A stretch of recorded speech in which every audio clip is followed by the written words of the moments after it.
ദുബായിക്കുള്ള ഒരു വിസ ഒത്തുകിട്ടാൻ സാധ്യതയുണ്ട്. അത് നടന്നാൽ അമ്മാവൻ എന്നോടുള്ള സമീപനം മാറ്റും. അതുവരെ അയാളെ വെള്ളം കുടിപ്പിക്കുക. രാഘവേട്ട, സത്യത്തിൽ എന്റെ അമ്മയ്ക്ക് അവകാശമുള്ള 5 ഏക്കർ തെങ്ങുംപുരയിടം അയാൾ കൈവശം വെച്ചിരിക്കുന്നു.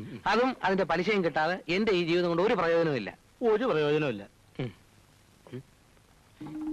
രാഘവേട്ടൻ ഇരിക്കും, ഒരു അത്യാവശ്യ കാര്യമുണ്ട്. എന്താ പറയാം. അപ്പൊ ഈ കാപ്പിയുടെ കാശ് ഞാൻ കൊടുക്കണം അല്ലേ?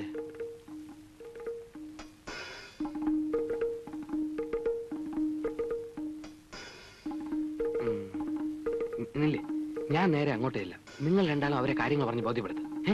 അവിടുത്തെ കാര്യം നീ ഏറ്റു, ഇവിടുത്തെ കാര്യം ഞങ്ങൾ ഏറ്റു. ശരി.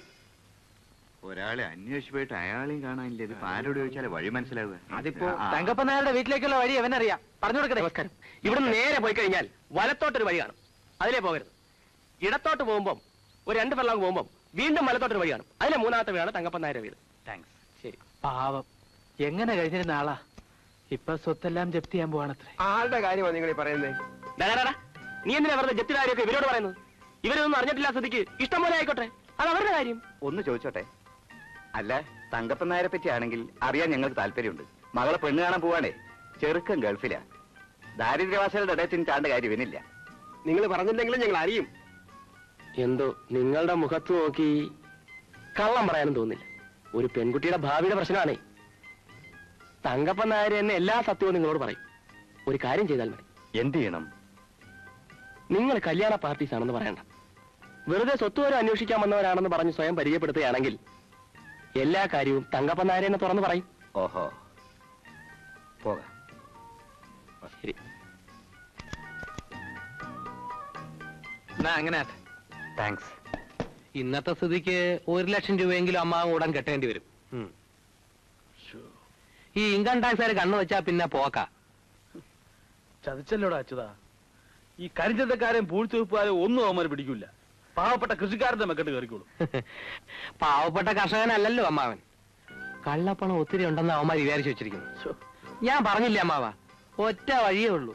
ഉള്ള സ്വത്ത് എല്ലാം കടത്തിലാണെന്നങ്ങ് പറഞ്ഞേക്കണം. കാല് പിടിക്കേണ്ടെന്നാ മടിക്കണ്ട. ഈ വക കാര്യത്തിൽ നിന്ന് അഭിമാനം നോക്കിയിട്ട് കാര്യമില്ല അമ്മാവ.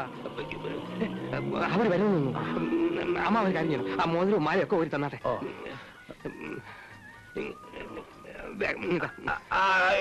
ഞാൻ വെച്ചോളാം, നീ വെക്കോ. അവന്മാര് പുറത്തു പോകുന്നവരെ അമ്മ ഒരു കാര്യം ചെയ്യണം. അമ്മായി നന്ദിനി പുറത്തു വരാൻ നോക്കാം. നമസ്കാരം. നമസ്കാരം. വരൂ. വരണം സാർ, വരണം സാർ. അങ്ങോട്ടേക്ക്. നമസ്കാരം. അങ്ങോട്ടിരിക്കാൻ.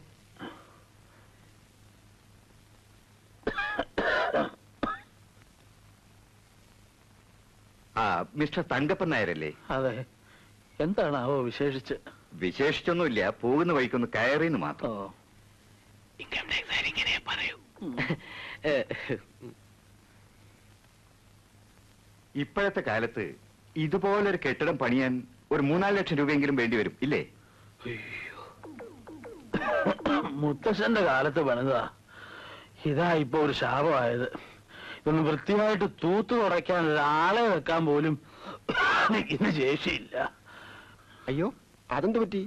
കേസും കോടതിയും, കോടതിയും കേസും ഒക്കെ കടത്തിലായി എന്ന് പറഞ്ഞാൽ കഴിഞ്ഞല്ലോ.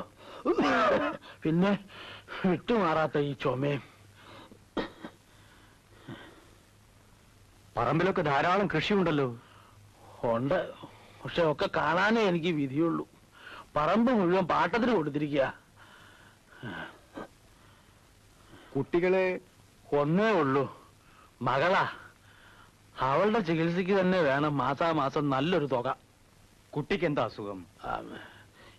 ഇന്നതൊന്നുമില്ല.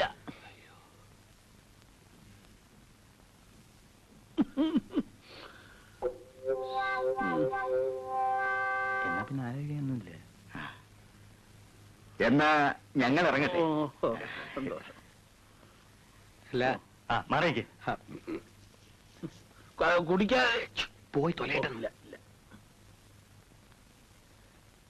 ഇപ്പൊ എങ്ങനെയിരിക്കുന്ന അമ്മാവ? ഒരു അത്യാവശ്യം വന്നപ്പോ അച്ഛനും വേണ്ടി വന്നില്ലേ? അത് പിന്നെ അങ്ങനല്ലേ അച്യുതാ. നിന്റെ അച്ഛനെ കൊനഷ്ട കുത്തിയും സൂത്രപ്പണിയൊക്കെ നിനക്കും കിട്ടാണ്ടിരിക്കുവോ?